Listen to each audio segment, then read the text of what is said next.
ఆంధ్రప్రదేశ్ రాష్ట్ర నూతన ముఖ్యమంత్రిగా నారా చంద్రబాబు నాయుడు ప్రమాణ స్వీకార మహోత్సవ వేడుకను జిల్లా అధికారులు ప్రత్యక్ష ప్రసారం ద్వారా వీక్షించారు. బుధవారం కలెక్టర్ వివేకానంద హాల్ నుంచి ప్రత్యక్ష ప్రసారం వీక్షించే కార్యక్రమానికి జిల్లా కలెక్టర్ జేనివాస్, joint collector S Ramasundar Reddy, జిల్లా అటవీ శాఖ అధికారి ఎస్ భరణి, వివిధ శాఖల జిల్లా స్థాయి అధికారులతో కలిసి హాజరయ్యారు.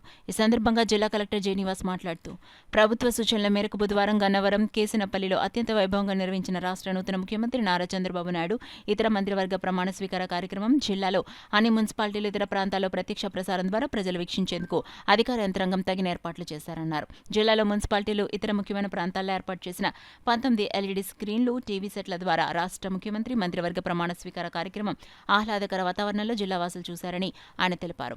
అదేవిధంగా జిల్లా కలెక్టర్తో పాటు జిల్లాలోని అన్ని నియోజకవర్గాల పరిధిలో ప్రత్యక్ష ప్రసారం వీక్షించేందుకు జిల్లా యంత్రాంగం తగిన వసతులు ఏర్పాటు చేసిందన్నారు. కార్యక్రమంలో ఇన్ఛార్జ్ జిల్లా రెవెన్యూ అధికారి కె శ్రీరమణి, ఇతర విభాగాల జిల్లా స్థాయి అధికారులు, కలెక్టరేట్ విభాగాల అధిపతులు, సిబ్బంది తదితరులు పాల్గొన్నారు.